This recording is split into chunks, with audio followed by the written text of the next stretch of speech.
नमस्कार, मी सरिता कौशिक. 0 आवरमध्ये आपलं स्वागत. आजचा दिवस म्हटलं तर आनंदाचा, म्हटलं तर संकटाचा. कारण गेल्या 4 दिवसांपासून सुरू असलेल्या पावसानं आज जोर दाखवला. पावसाची वाट पाहणाऱ्या शेतकऱ्यांसाठी थोडा सुखावणारा असला तरी महानगरांना ब्रेक लावणारा ठरला. फक्त ब्रेक लावणाराच नाही तर काही ठिकाणी जनजीवन विस्कळीत करणारा ठरला. एरवी मुंबईच्या पावसाची धडकी भरवणारी दृश्य आपण पाहतो, मात्र आज धडकी भरवली ती पुण्यानं. पुण्यात काल रात्रीपासूनच पावसानं जोर धरला होता. जनजीवन ऑलरेडी स्लो ट्रॅकवर गेलं होतं. हे कमी म्हणून की काय, खडकवासला धरणातून पाण्याचा विसर्ग करण्याची वेळ आली. पहाटे पहाटे धरणातून लाखो क्युसेक पाण्याचा विसर्ग सुरू झाला आणि पुण्यातील एकता नगरमध्ये महापूर आला. पहाटेच्या अंधारात प्रशासनानं मदत कार्याला सुरुवात केली. पाण्याची पातळी वाढू लागली, त्यामुळे विजेचा पुरवठा खंडित केला. मात्र तोपर्यंत उशीर झाला होता, कारण याच पाण्यात विजेचा प्रवाह उतरल्यानं 3 जण दगावले, तर 1 जण पाण्यात बुडून दगावला. तर संध्याकाळपर्यंत हाच आकडा 6 वर पोहोचला होता. सकाळ होईपर्यंत पावसाचा जोर थोडा कमी झाला, पण धरणातून विसर्ग सुरूच होता, त्यामुळे धोका कायम होता. फक्त NDRFच्या टीम्स नाही तर लष्करालाही मदतीसाठी पुण्यात बोलावलं होतं. पुण्यात पावसापेक्षा धरणाच्या पाण्यानं हाहाकार उडवला. पण त्याला फक्त धरणाचंच पाणी कारणीभूत आहे का? शहराचं वाढलेलं सिमेंटीकरण, नद्या सुशोभीकरणाच्या नावानं झालेलं कॉन्क्रिटीकरण, बुजून गेलेला पाण्याचा नैसर्गिक निचरा, यासह अनेक गोष्टींची चर्चा आज होणं गरजेची आहे. आणि फक्त पुण्यातच नाही तर राज्यात पावसानं अनेक जिल्ह्यांना झोडपून काढलं. मुंबई ते नागपूर पावसाची प्रत्येक अपडेट पाहणार आहोतच, पण त्याआधी तिथं आज सकाळी काय स्थिती होती याची प्रत्येक अपडेट ABP माझाचे मंदार गोंजारी, मिकी घई, नाझीम मुल्ला आणि शिवानी रांगोळे यांनी तुमच्या आमच्यापर्यंत पोहोचवली आहे. ते पाहूयात.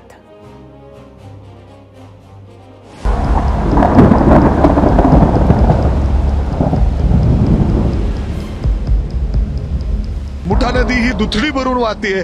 खडकवासला धरण हे 100% भरल्याने 35,000 क्युसेक्स वेगाने पाण्याचा विसर्ग या मुठा नदीच्या पात्रामध्ये केलं जातंय. पुणे महानगरपालिकेचे लोक या ठिकाणी पोहोचलेले आहेत आणि कुणीही नदीच्या जवळ जाऊ नये यासाठी अनाउन्स देखील या ठिकाणी केलं जात आहे. सतर्कतेचा इशारा या ठिकाणी आणण्यात आलेला आहे आणि नदीलगत जी घरं आहेत त्यांच्यामध्ये जवळपास 3-3, 4-4 फूट इतकं पाणी साचलेलं आहे.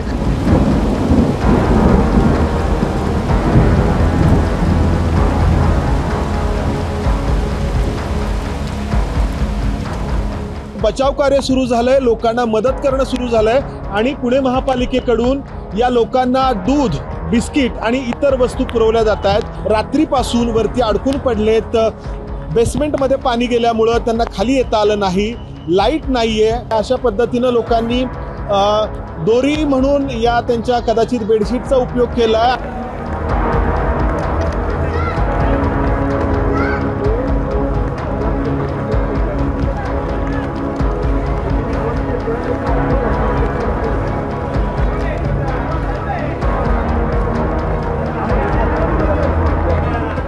आता मी पुण्याच्या मध्यवर्ती भागात अर्थात डेक्कन परिसरातील पुलाची वाडी या ठिकाणी आहे. जर एखाद्या घराचं दार मी तुम्हाला उघडून दाखवलं तर अक्षरशः घरातले भांडे देखील पाण्यावर तरंगतायत.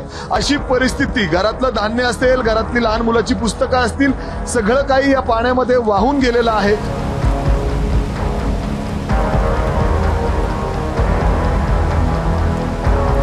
पुण्यातील सिंहगड परिसरात नदीपात्र, नदीलगत जे घरं आहेत, चांगल्या मोठ्या मोठ्या सोसायटीज आहेत, तिथे देखील हीच अवस्था आहे, हीच परिस्थिती आहे.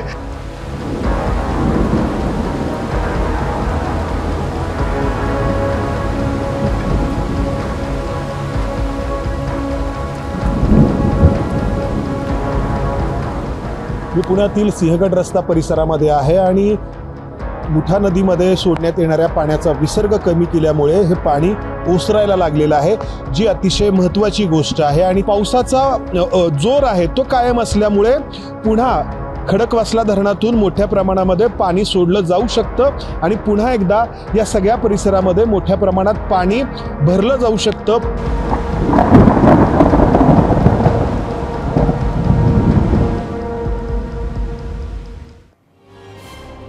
मुसळधार पावसात झालेल्या पुण्याच्या बचबचपुरीवरच आम्ही विचारला होता आजचा पहिला महत्त्वाचा प्रश्न, आणि तो प्रश्न पाहण्यासाठी जाऊया आपल्या पोल सेंटरवर।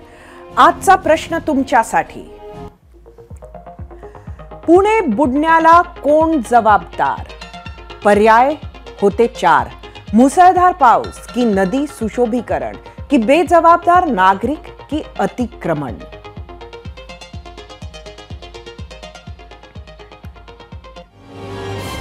बरं, जसं मी आधी म्हणाले तसं धरणाच्या पाण्याला विसर्गातून पुण्यात हाहाकार उडाला।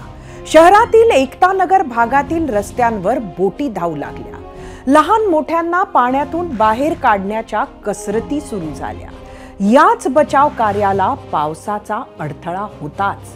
आमची प्रतिनिधी शिवानी पांढरेनं याच अपडेट्स आपल्यापर्यंत पोहोचवल्या।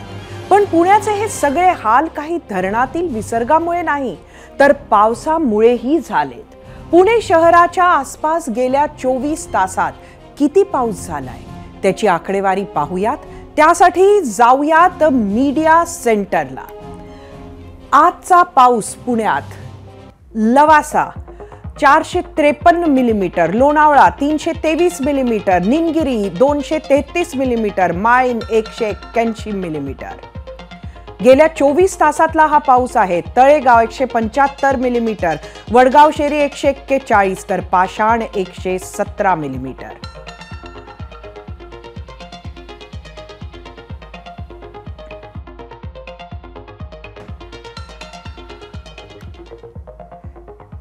खरं तर हाच पाऊस अजूनही पुण्यात सुरू आहे।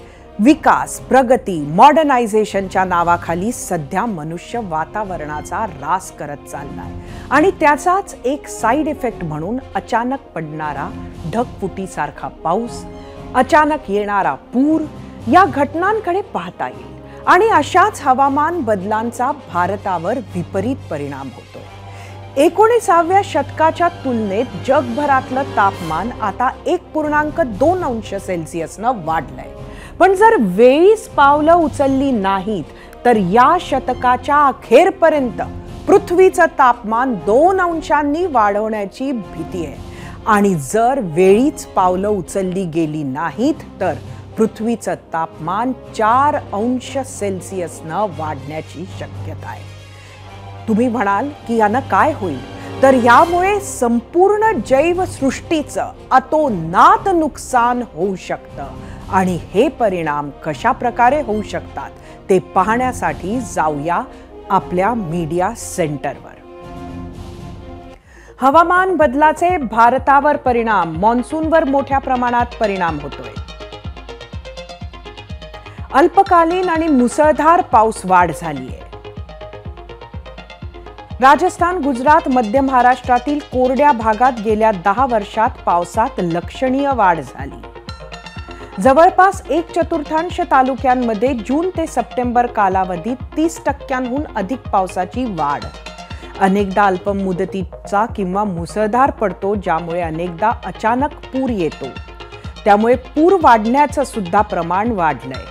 गेल्या दशकात नैऋत्य मॉन्सूनमध्ये 31% भारतीय तालुक्यांमध्ये दरवर्षी 4 किंवा अधिक दिवसांच्या मुसळधार पावसात वाढ झाली आहे।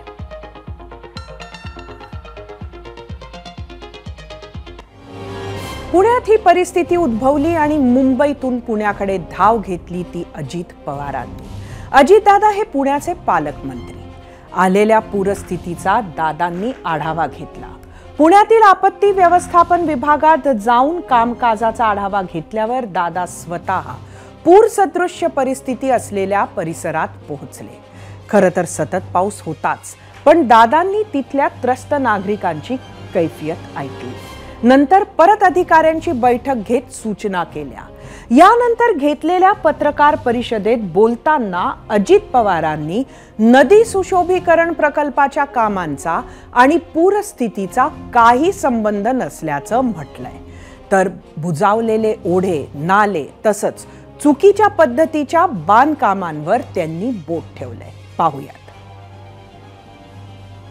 पुण्यामध्ये विभागीय आयुक्ताला अलर्ट केलंय, कलेक्टरला, पीएमसी कमिशनर, पीसीएमसी कमिशनर, त्यांचे ॲडिशनल कमिशनर, पोलीस कमिशनर, ज्या ज्या सरकारी यंत्रणा आहेत, ज्या ज्या कॉर्पोरेशनच्या यंत्रणा आहेत, जिल्हा परिषदेच्या यंत्रणा आहेत, त्या सगळ्यांना सकाळपासून त्या बाबतीमध्ये अलर्ट केलेले सगळे आपापल्या ठिकाणी आहेत. एकता नगरमध्ये तर स्वतः माधुरीताई मिसाळ आणि राजेंद्र भोसले आयुक्त ते सगळे आहेत आणि काही नियंत्रण कक्षातनं कंट्रोल करण्याचा प्रयत्न करतायत, काही ऑन दी स्पॉट जाऊन प्रयत्न करतायत. आम्ही ॲम्ब्युलन्स असतील, तुमच्या हे फायर ब्रिगेड असतील किंवा तुमचे महावितरण कंपनी, आपली विजेच्या बद्दलची कंपनी असेल, त्या सगळ्यांना त्यांची खबरदारी, काळजी घ्यायला सांगितलेलं. आम्ही सतत या सगळ्यांच्या संपर्कात आहोत. थोडा वेळ पडलेल्या पावसातही पुणे जलमय का होतं? पुणे टाउन प्लॅनिंग मध्ये काही दोष आहेत का? याबाबत 0 आवरमध्ये माहिती दिली आहे नगर रचनाकार डॉक्टर श्रीकांत गबाले यांनी. तर तब्बल 32 वर्षांनंतर पुण्यात पावसानं सगळे विक्रम मोडीत काढल्याचं हवामान तज्ज्ञ अनुपम कश्यपी यांनी सांगितलंय. पाहूयात. सर्वात महत्त्वाची गोष्ट म्हणजे पुण्यातले जे नैसर्गिक नाले आहेत, जे साधारणतः गेल्या 40 वर्षामध्ये खूप सारा त्याचा डिस्टर्बन्स झाला आहे. एक 3000 पेक्षा जास्त ऑन साईट नैसर्गिक नाले होते, त्यातले 40% नैसर्गिक नाले टोटली आत्ता आपण बुजवले आणि तिथे एन्क्रोचमेंट झाली आहे. पुण्यामधील असलेल्या सगळ्या नाल्यांची एकच स्थिती आहे, ती म्हणजे दोन्ही साईडला नाल्यांची जे बँक आहे त्या बँकमध्ये मेजर एन्क्रोचमेंट आपल्याला बघायला मिळते. आणि अशा याच्यामध्ये पाण्याचा फ्लो जास्त असल्यामुळे आणि कमी वेळामध्ये जास्त पाऊस पडणं, आपण एक तेवढं कारणीभूत असलं तरी सुद्धा आपण नियम धाब्यावर बसून फ्लड लाईन्समध्ये जे काही कन्स्ट्रक्शन्स केलेले आहेत त्याचे आता रिप्लिकाज आपल्याला बघायला मिळतात. पुणे सिटी, मेरा 32 इयर्स का जो पुणे में रहने का एक्सपीरियंस, फर्स्ट टाइम ऐसा क्रिटिकल सिनेरियो बारिश का देख पा रहा हूँ. साथ में रोड में पॉटहोल्स वगैरह रहेगा, that may create huge problem too in traffic. So traffic के लिए एडवाइस रहेगा. 0 आवरमध्ये आता वेळ झाली आहे पुण्यात आलेल्या महापुराबाबत आम्ही विचारलेल्या प्रश्नाकडे वळण्याची. आम्ही विचारलेल्या प्रश्नावर तुम्ही काय प्रतिक्रिया दिल्या आहेत त्या पाहण्यासाठी जाऊया आपल्या मीडिया सेंटरवर. आजचा आपला प्रश्न परत एकदा, पुणे बुडण्याला कोण जबाबदार? बघूया सोशल मीडियावर काय म्हणतात ते लोक. एक्स वरून बालाजी पांडुरंग, महानगरपालिका प्रशासन जबाबदार आहे. एक्स वरूनच केदार, सर्वपक्षीय स्थानिक पुढारी, पालकमंत्री, रस्त्याचे काँक्रिटीकरण, छोटे रस्ते, स्मार्ट सिटीच्या नावाखाली फुटपाथ दिले दुकानांना फुकट. एक्स वरून शिवप्रसाद पवार, पुणे महानगरपालिका जबाबदार, रस्त्यावर खड्डेच खड्डे आहे. यूट्यूब वरून संदीप वाखरे, सरकार जबाबदार आहे. यूट्यूब वरून अजिंक्य खालकर, बेजबाबदार शहरीकरण.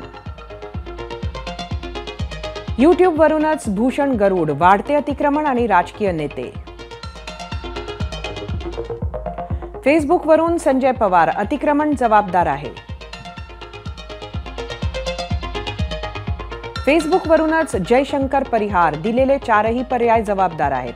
त्यासोबत नियोजन शून्य काम करणारे राजकारणी पण जबाबदार. इंस्टाग्राम वरून सागर सरोदे, वृक्षतोड, अतिक्रमण आणि नद्यांचं केलेलं नुकसान जबाबदार आहे.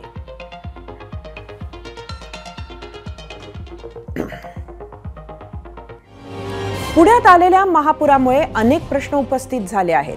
नागरिकांच्या सुरक्षेचा प्रश्न ऐरणीवर आलाय. अनेक अनधिकृत बांधकामं, प्रशासनावर बोट ठेवलं जात आहे आणि याच सर्व प्रश्नांची सविस्तर उत्तरं देण्यासाठी 0 आवरमध्ये उपस्थित आहेत पुण्याचे माजी महापौर तसंच आत्ता केंद्रीय सहकार आणि नागरी विमान वाहतूक राज्यमंत्री मुरलीधर मोहोळ. मुरलीजी, आपलं स्वागत आहे एबीपी माझा वर. खरं तर आजची पुण्याची परिस्थिती एकंदरीत जर बघितली तर ती अत्यंत गंभीर आहे आणि जर धरणातून पाणी सोडण्याआधी नागरिकांना सतर्क केलं असतं, सूचना दिली असती तर हा गोंधळ टाळता आला असता का? या घटनेला कोण जबाबदार आहे असं वाटतं?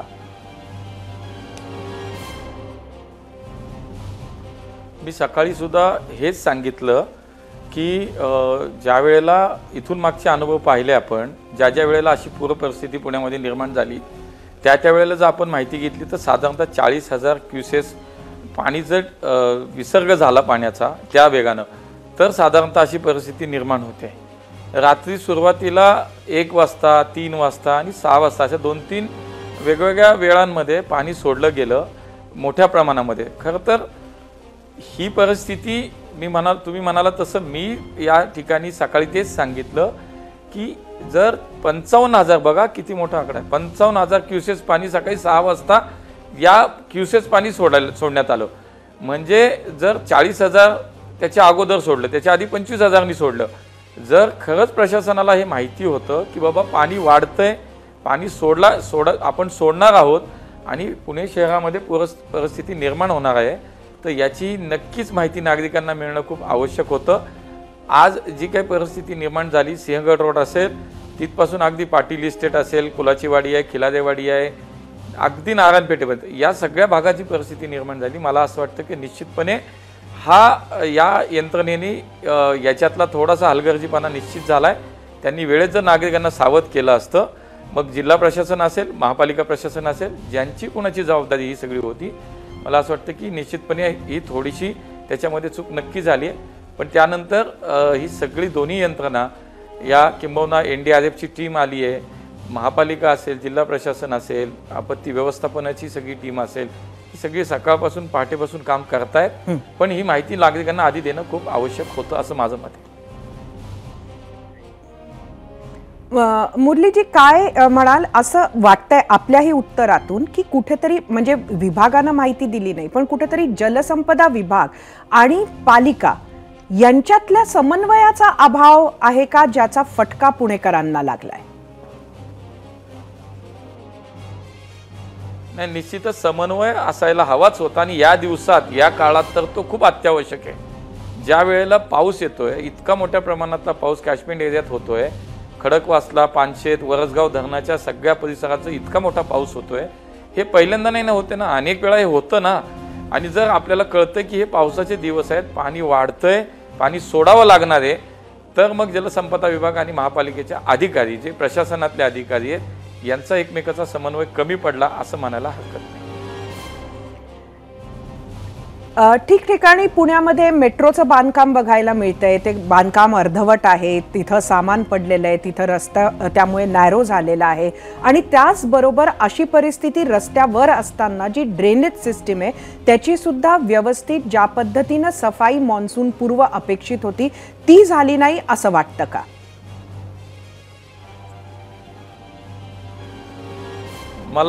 मला असं वाटतं की मेट्रोचं काम असेल, उड्डाणपुलांचं काम असेल, याला मोठा काळ लागतो.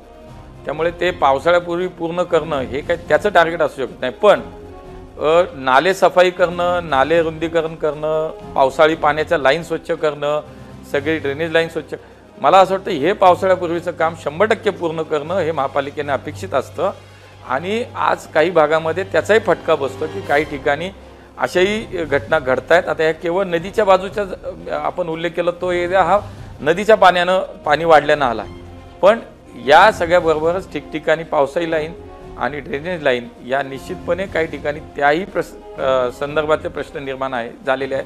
आणि म्हणून ही कामं जी पावसाळीपूर्वी करण्याची कामं आहेत, ड्रेनेज लाईन साफ करणं असेल, पावसाळी पाण्याची लाईन साफ करणं असेल, हे वेळेतच झालं पाहिजे आणि ते 100% पूर्ण केलं पाहिजे. खरं तर ही दरवर्षीची प्रॅक्टिस आहे महापालिकेची आणि त्याच्यामध्ये मला असं वाटतं की खरं तर ती सुद्धा कामं पूर्ण किती झाली नाही झाली ही सुद्धा तपासावी लागतील. म्हणजे आपण म्हणताय त्यातून स्पष्ट आहे की जी मान्सून पूर्व कामं व्हायला पाहिजे होती ती पुणे शहरात हवे तसे झालेले नाहीये. मग ह्याला आता कोणाला जबाबदार धरायचं? निश्चितपणे गेल्या 2.5 ते 3 वर्ष झालं महापालिकेत प्रशासक आहे. महापालिका प्रशासनाची जबाबदारी निश्चितपणे पावसाळ्यापूर्वी मी स्वतः महापालिकेची मी दिल्लीत असलो तरी दिल्लीतून त्यावेळेला मी दिल्लीत होतो, दिल्लीतून मी ती मीटिंग केली होती की आपल्याला पावसाळ्यापूर्वी आता हे सगळी कामं पूर्ण करणं अपेक्षित आहेत. खरं तर ही दर पावसाळ्याच्या पूर्वीची प्रॅक्टिस आहे, झाली पाहिजे. 100% त्याच्यामध्ये काम का होत नाही तर ते केलं पाहिजे आणि म्हणून ही जबाबदारी निश्चित करावीच लागेल. ही काय केवळ या वर्षीच नाही, भविष्यातही अशी घटना घडू शकतात. पाऊस अधिक येऊ शकतो, पावसाचं पाणी रस्त्यावरती का साठतंय, पावसाचं पाणी घरांमध्ये का घुसतंय, तर याच्यात अधिक पावसाचा विषय तो सोडून देतो, तो तर निसर्गाचा विषय समजा, त्याच्यामध्ये आपल्याला जितकं करता येईल तेवढं आपण नक्की करू. पण या काही ज्या गोष्टी आहेत, याच्या काही सिस्टीम ठरलेली आहे, ही 100% पूर्णपणे कार्यान्वित झाली पाहिजे. पावसाळ्यापूर्वी अशी कामं निश्चितपणे पूर्ण झाली पाहिजेत. याच्या संदर्भातली एक जबाबदारी पुढच्या काळात निश्चितपणे केली जाईल, जबाबदारी निश्चित केली जाईल. महापालिका प्रशासनाच्या ह्या निष्काळजीपणाला म्हणायचं काय? त्यांच्यासाठी काय पुणेकरांचे जीव महत्वाचे नाहीत का?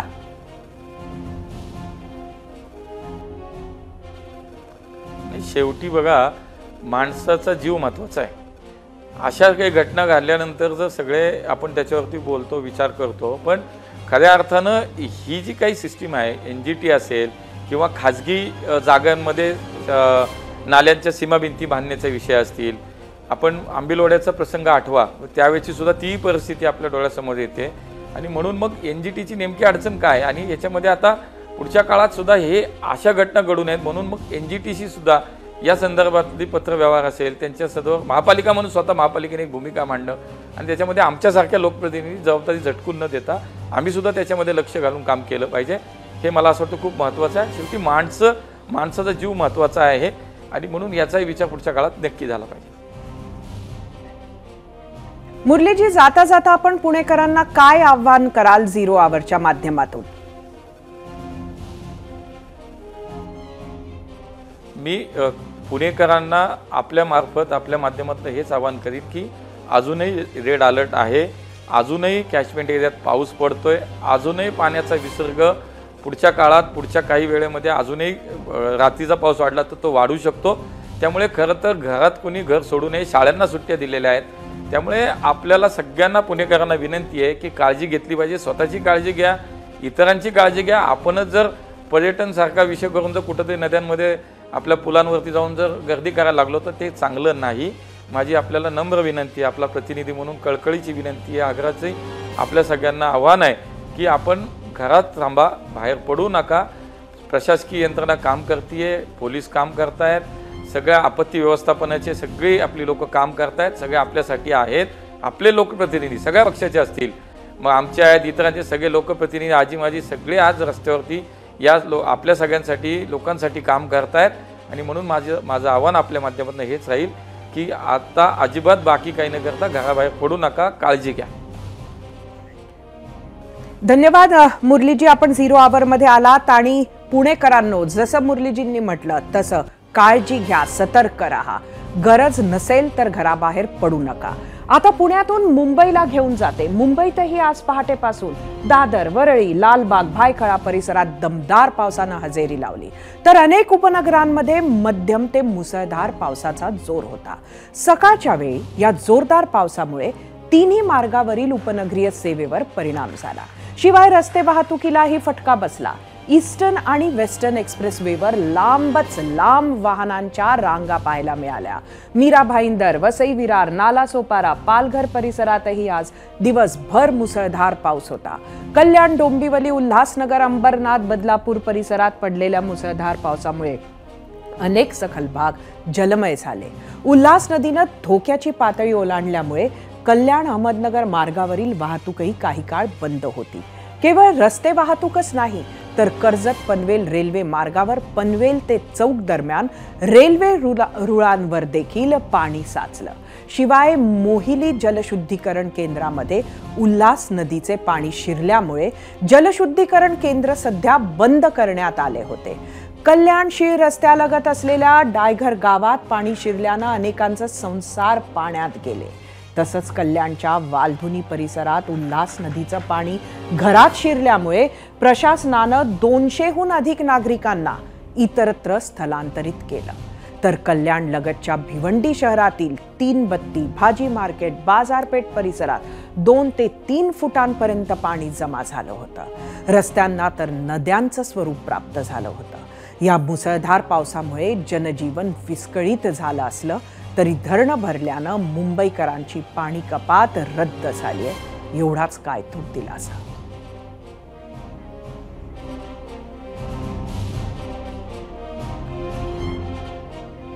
मुंबईकरांनो, सतर्क रहा, कारण हवामान विभागानं तुमच्यासाठी नवा अलर्ट जारी केलाय, ज्यानं धोका वाढलाय.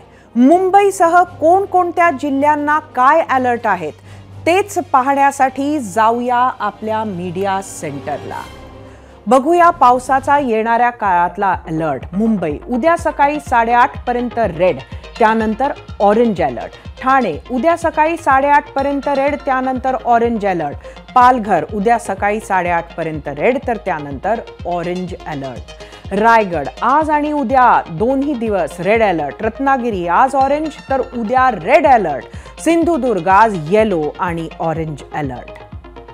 पुणे आज रेड, उद्या ऑरेंज अलर्ट. सातारा उद्या रेड अलर्ट.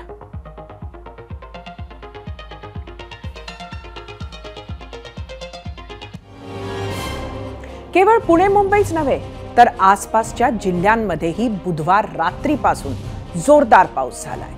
सातारा, सांगली आणि कोल्हापूरमध्ये देखील घाट परिसरासह अनेक ठिकाणी मुसळधार पाऊस झालाय.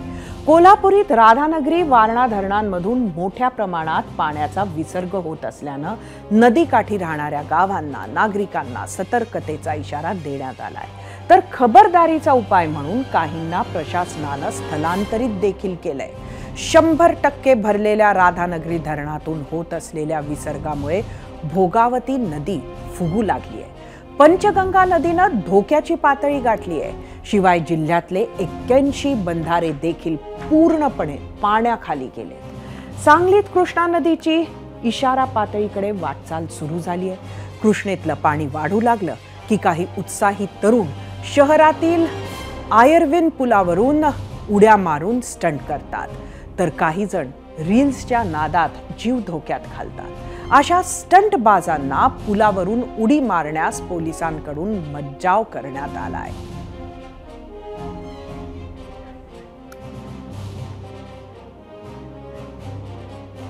विदर्भात जुलैच्या 3ऱ्या आठवड्यात झालेल्या दमदार पावसानं शेतकऱ्यांना मोठा दिलासा मिळालाय. अमरावतीचा अपवाद वगळता सर्वत्र चांगला पाऊस झालाय. जोरदार पावसाच्या आगमनामुळे विदर्भातील 7 मध्यम प्रकल्प 81% भरले, तर 65 लघु प्रकल्प 50% भरले आहेत. गेले 2 दिवस हाहाकार माजवल्यानंतर विदर्भाच्या बहुतांश भागात आज पावसानं विश्रांती घेतली. गेले 2 दिवस मुसळधार पावसाचा फटका बसलेल्या भंडारा आणि चंद्रपूर जिल्ह्यांमधील पूरस्थिती ओसरली असून नद्याही इशारा पातळीखाली आल्या आहेत. याशिवाय यवतमाळमध्ये वर्धा नदीला पूर आल्यानं वाहतुकीला फटका बसलाय. नागपूरच्या ग्रामीण भागात आज रिमझिम पाऊस पडला. गोंदिया, वाशिम, बुलढाण्यात पावसानं विश्रांतीच घेतल्याचं चित्र पाहायला मिळालं.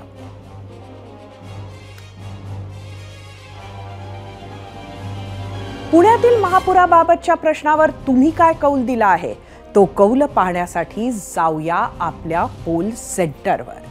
आजचा आपला प्रश्न परत एकदा सांगते. पुणे बुडण्याला कोण जबाबदार? एकूण 58,000 मतं यूट्यूबवर. मुसळधार पाऊस म्हणणारे 19, नदी सुशोभीकरण 9, बेजबाबदार नागरिक 9, तर 63% म्हणणं आहे अतिक्रमण. इंस्टाग्रामवर एकूण 7,000 मतं. 39 लोक म्हणतात मुसळधार पाऊस, 17% नदी सुशोभीकरण, 14% बेजबाबदार नागरिक, 30% अतिक्रमण. बघूया एक्सवर 2,500 मतं. 20% मुसळधार पाऊस, 18% नदी सुशोभीकरण, 15% बेजबाबदार नागरिक, 47% अतिक्रमण. आतापर्यंत मुंबई तुंबली अशा बातम्या ऐकायची सवय होती. काही ठिकाणी नदी ओढ्यांचं स्वरूप आलेल्या रस्त्यातून वाट काढणारा मुंबईकर पाहायची सवय आपल्याला लागली होती. गेल्या काही वर्षात या क्षेत्रातही पुण्यानं मुंबईशी स्पर्धा सुरू केली आहे. देशातील स्मार्ट सिटींपैकी एक समजले जाणारे पुणे एखाद दुसऱ्या छोट्या मोठ्या पावसात का तुंबते हा गहन प्रश्न आहे. या गहन प्रश्नाचं उत्तर गहन सुद्धा आहे, नेहमीच साधं सोपं सुद्धा आहे आणि कारणं सुद्धा नेहमीचीच ठरलेली आपल्या माहितीतली आहेत. अपुरी ड्रेनेज व्यवस्था, कधी पालिका प्रशासनाची उदासीनता, कधी सोय बघणारे राजकारणी, कुठे केबलसाठी उभे आडवे खोदलेले रस्ते, कुठे ऑप्टिकल फायबर केबल्सचा गुंता, तर कुठे पावसाळी गटारातून नेलेले केबल्स, कुठे अतिक्रमणांचं ओझ्यानं बुजलेले नाले, कुठे बड्या बिल्डरच्या बांधकामासाठी वळवलेले नाले, 100 उभ्या राहणाऱ्या सोसायट्यांमधील गाड्या पार्किंगसाठी, मुलांना खेळण्यासाठी झालेले सिमेंट काँक्रिटीकरण, अशी असंख्य कारणं आहेत. त्यामुळे ही अडचण फक्त राजकारण्यांवर ढकलून सामान्य नागरिकांना अलगद बाजूला होता येणार नाही. या परिस्थितीसाठी राजकारणी जास्त जबाबदार असू शकतात, पण आपण ही परिस्थिती उद्भवण्यासाठी हातभार लावलाय हे विसरून चालणार नाही. आगामी विधानसभा निवडणुकांच्या पार्श्वभूमीवर मनसेचा राज्यस्तरीय मेळावा वांद्र्याच्या रंगशारदा सभागृहात पार पडला. मनसे अध्यक्ष राज ठाकरे पदाधिकाऱ्यांना काय मार्गदर्शन करतात याकडे सर्वांचं लक्ष होतं. राज ठाकरेंनी स्वबळाचा नारा दिला होताच. होय, राज्यात 250 ते 250 जागा लढवणार असल्याची आज घोषणा करत राज ठाकरेंनी मनसैनिकांमध्ये जोश भरला. महत्वाचं म्हणजे महाराष्ट्र नवनिर्माण सेनेचे लोक काही करून, होय काही करून सत्तेत बसवायचेच आहेत असा निश्चय त्यांनी व्यक्त केला. गेल्या 2-3 वर्षात राज ठाकरेंच्या आणि एकनाथ शिंदे, देवेंद्र फडणवीस, आशिष शेलार यांच्या भेटीगाठीही वाढल्या होत्या. या लोकसभेला राज ठाकरेंनी नरेंद्र मोदींसाठी महायुतीला बिनशर्त पाठिंबा जाहीर केला होता. त्यामुळे राज ठाकरे महायुतीसोबत जाणार अशी चर्चा जोरात होती.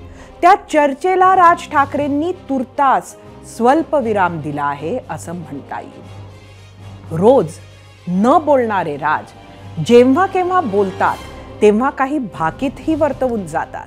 विधानसभेला 6-7 पक्ष लढणार आहेत, त्यामुळे न भूतो न भविष्यती राजकीय घमासान होईल असं त्यांनी वर्तवलंय. आज मनसे पदाधिकाऱ्यांना उमेद देतानाच राज ठाकरेंनी महाराष्ट्रातील सध्याच्या राजकीय परिस्थितीवरही भाष्य केलं. पाहुयात राज ठाकरेंच्या भाषणातील महत्त्वाचे हायलाइट्स. आमच्याकडची जंगलतोड ही सगळ्यात मोठ्या प्रमाणावरती होते. ती जातायत कुठे लाकडं ही पण पाहणं गरजेचं आहे. पण मला असं वाटतं राज्य सरकारने, केंद्र सरकारने या विद्युत दाहिन्यांचं प्रमाण सगळ्यात जास्ती वाढवलं पाहिजे.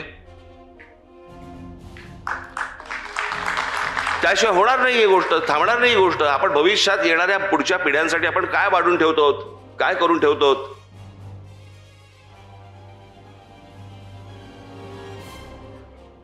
पण आमच्याकडे ह्या मूळ गोष्टींकडे लक्ष द्यायला, पाण्याच्या प्रश्नावरती, आरोग्याच्या प्रश्नावरती, नोकरीच्या प्रश्नावरती आमच्याकडे वेळ नाहीये.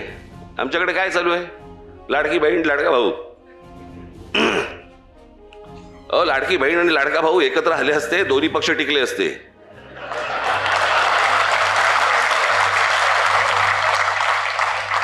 योजना कशाला पाहिजे त्याच्यासाठी? बहिणीला 1,500 रुपये देणार आणि काहीतरी असंच आहे ना, 1,500 रुपये महिने वगैरे आहेत का पैसे मुळात राज्य सरकारकडे? रस्त्यावरचे खड्डे बुजवायला नाही आहेत. हे इथून कुठचे खड्डे बुजवणार आहेत? मूळ महाराष्ट्राचे जे प्रश्न आहेत, या मला असं वाटतं या महाराष्ट्राच्या प्रश्नांकडे आपण सर्वांनी लक्ष देणं गरजेचं आहे. हेच मला असं वाटतं येणाऱ्या भविष्यातल्या विधानसभेचं तुमचं कॅम्पेन असलं पाहिजे, तुमचा प्रचार असला पाहिजे. एकमेकांवरती शिव्या द्यायच्या फक्त आणि दुसऱ्या शिव्या देत फक्त त्याच्यानंतर तुम्ही लोकांचं लक्ष विचलित करायचं, दुसरीकडे भरकटवायचं आणि ह्याच्यातनं सगळ्या निवडणुका करायच्या. येणाऱ्या विधानसभेच्या निवडणुकीला या सर्व राजकीय पक्षांमध्ये जे काही घमासान होणार आहे ना, ते न भूतो असं असेल, न भूतो. कारण येणाऱ्या विधानसभेच्या निवडणुकीमध्ये मला महाराष्ट्र नवनिर्माण सेनेचे आपले सर्व पदाधिकारी, आपले लोक मला सत्तेत काही करून बसवायचे आहेत, काही करून.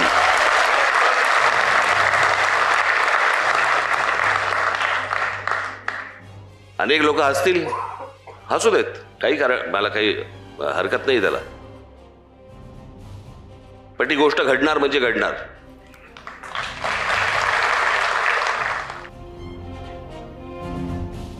मनसेबद्दल, राज ठाकरेंच्या नेतृत्वाबद्दल जनतेच्या मनात, सर्वसामान्य मतदारांच्या मनात, त्यातही मुंबईकरांच्या मनात अजूनही कुतूहल आहे. त्यामुळे मनसेचं महत्त्व भाजपला माहिती आहे, तसंच ते काँग्रेस आणि राष्ट्रवादीलाही माहिती आहे. त्यामुळेच महायुती आणि महाविकास आघाडी दोन्हीकडील नेत्यांना राज ठाकरे आपल्या बाजूने असावेत असं वाटत असतं. 0 आवरमधील प्रश्नांवर आपण दिलेल्या निवडक प्रतिक्रिया पाहण्यासाठी आपण जाऊया आपल्या मीडिया सेंटरला आणि आजचा आपला प्रश्न काय होता तोही बघूया. मनसे विधानसभेच्या 225 ते 250 जागा लढवणार. राज ठाकरेंच्या स्वबळाच्या नाऱ्याचा कुणाला फटका बसणार? महायुती की महाविकास आघाडी, हे तुम्हाला सांगायचं होतं. या प्रश्नाला तुम्ही काय प्रतिक्रिया दिल्यात ते बघूयात. एक्सवरून आनंद मिसाळ, मनसेला स्वतःला फटका बसणार. एक्सवरूनच निमिष, कोणालाच फटका बसणार नाही. यूट्यूबवरून अनिल बेलोसे, राज ठाकरेंना फडणवीस भेटले की ते लगेच बिनशर्त पाठिंबा देणार. त्यांच्या विचारात आणि धोरणात सातत्य नाही म्हणून पक्ष रसातळाला गेला. यूट्यूबवरून नवनाथ वाघ, राज यांना सोबत घेऊन मराठी मत मिळाले नाहीत म्हणून विरोधात जाऊन महाविकास आघाडीची मतं फोडण्याचा डाव आहे. फेसबुकवरून राहुल नागवे पाटील, राज ठाकरेंनी वेगवेगळ्या भूमिका घेत कार्यकर्त्यांना संभ्रमात ठेवले. ग्रामीण भागातही संपर्क नाही, त्यामुळे त्यांच्या बाजूने वातावरण नाही. फेसबुकवरून राजेश भगत, राज ठाकरेंनी उमेदवार उभे केलेच तर महायुतीला जबरदस्त फटका बसणार. इंस्टाग्रामवरून विश्वतेज जाधव, राज ठाकरेंनी स्वतंत्र निवडणूक लढवून महाराष्ट्रात स्वतःची किती ताकद आहे हे पाहायला पाहिजे. इंस्टाग्रामवरूनच सुनील भंगारे, लोकसभा नाही लढवली, आता विधानसभा तरी कशाला लढवायची, द्या बिनशर्त पाठिंबा. याआधी 2009च्या लोकसभा आणि विधानसभेतही मनसेनं आपलं उपद्रव मूल्य दाखवून दिलं आहे. मुंबई महापालिकेतही मतदारांनी मनसेवर भरपूर विश्वास दाखवला होता. त्यामुळे महायुती आणि महाविकास आघाडी राज ठाकरेंना आणि मनसेला हलक्यात घेत नाहीत. याच विषयावरील प्रश्नाला तुम्ही काय कौल दिलात ते पाहूयात आणि त्यासाठी जाऊया आपल्या पोल सेंटरला. जे उशिरा आले त्यांच्यासाठी आजचा प्रश्न परत एकदा. मनसे विधानसभेच्या 225 ते 250 जागा लढवणार. राज ठाकरेंच्या स्वबळाच्या नाऱ्याचा कुणाला फटका बसणार? यूट्यूबवर एकूण 1,18,000 मतं. महायुती म्हणणारे 76%, महाविकास आघाडी म्हणणारे 24%. इंस्टाग्रामवर एकूण 6,000 मतं.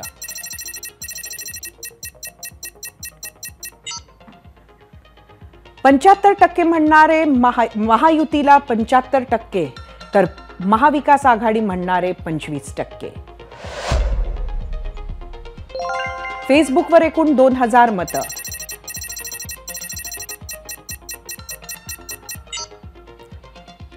%58 म्हणणं आहे महायुतीला फटका, तर 42% म्हणणं आहे महाविकास आघाडीला. आता बघूया एक्सचा कौल. 70% म्हणणं आहे महायुती, तर 30% म्हणणं आहे महाविकास आघाडी. 2009च्या लोकसभा आणि विधानसभेला मनसेचं इंजिन वेगात धावलं होतं. त्यानंतर इंजिनची गती कमी कमी होत गेली. आधी मोदींची स्तुती, नंतर कट्टर मोदी विरोधी भूमिका, कधी निवडणुकाच न लढवणं, कधी भाजपला पाठिंबा, कधी काँग्रेस राष्ट्रवादीला पाठिंबा, तर कधी मोदींवर बिनशर्त विश्वास. असा अवघड वळणावळणांचा मनसेचा प्रवास आपण पाहिलाय. 2014 साली मनसेला सर्वात जास्त संधी होती. दोघांच्या भांडणात तिसऱ्याचा लाभ हे आपण सहज बोलून जातो. 10 वर्षांनी आत्ता राज्यात 6 पक्ष एकमेकांशी भांडत असताना मनसेकडे किंग मेकर ठरण्याची संधी चालून आली आहे. आजच्या भाषणातील मी तुम्हाला काहीही झाले तरी सत्तेत बसवणार या राजच्या वाक्यातील काहीही त्यासाठीच महत्वाचे होते. यात आत्मविश्वास तर आहेच, पण त्याहून जास्त राजकीय व्यवहारीपणा सुद्धा आहे. आपल्या समोर सर्व ऑप्शन्स खुले असल्याचाही हा संकेत आहे. राज ठाकरेंच्या नेतृत्वाकडे आशेनं पाहणारे अनेक जण आजही आहेत. काही हिरमुसून दुसऱ्या वाटेनं गेले, पण जे आस लावून प्रतीक्षा करत राहिले ते कालच्या राज यांच्या स्वबळाच्या घोषणेमुळे भरून पावले असतील. अर्थात राजकारणात 1 आठवडा ही खूप मोठा काळ असतो असं म्हणतात. त्यामुळे मनसे खरंच आज म्हणते तशी स्वबळावर लढणार की महायुतीत, हे इतक्यात स्पष्ट होईल असं सध्याचं चित्र बघता तरी वाटत नाही. बरं, स्वबळावर लढली तर मनसेचा फायदा होईल का? मनसे महायुतीत लढली तर महायुतीचा फायदा जास्त होईल की मनसेचा? फक्त विधानसभेपुरता विचार करायचा की मुंबई महानगरपालिकेचाही करायचा? असे अनेक प्रश्न राज ठाकरे यांच्या मनात असतील. वादाच्या केंद्रस्थानी असलेल्या IAS अधिकारी पूजा खेडकर यांच्या अडचणी आणखी वाढू शकतात. पूजा खेडकरांना जे अपंगत्वाचं प्रमाणपत्र देण्यात आलंय ते बनावट आहे का, अशी शंका उपस्थित होऊ लागली आहे. कारण तशी कागदपत्रच ABP माझाच्या हाती लागली आहे. ज्यांच्या सहीनं हे अपंगत्वाचं प्रमाणपत्र पूजा खेडकरांना मिळालं ते YCMचे अधिष्ठाता डॉक्टर राजेश वाबळे यांची सध्या चौकशी सुरू आहे. पुणे जिल्हाधिकारी कार्यालयानं हे चौकशी आदेश दिले आहेत. 0 आवरमध्ये वेळ झाली आहे आता इथेच थांबण्याची. उद्या पुन्हा भेटूया 7:56 कुठेही जाऊ नका. पाहत रहा ABP माझा. ABP माझा, उघडा डोळे बघा नीट.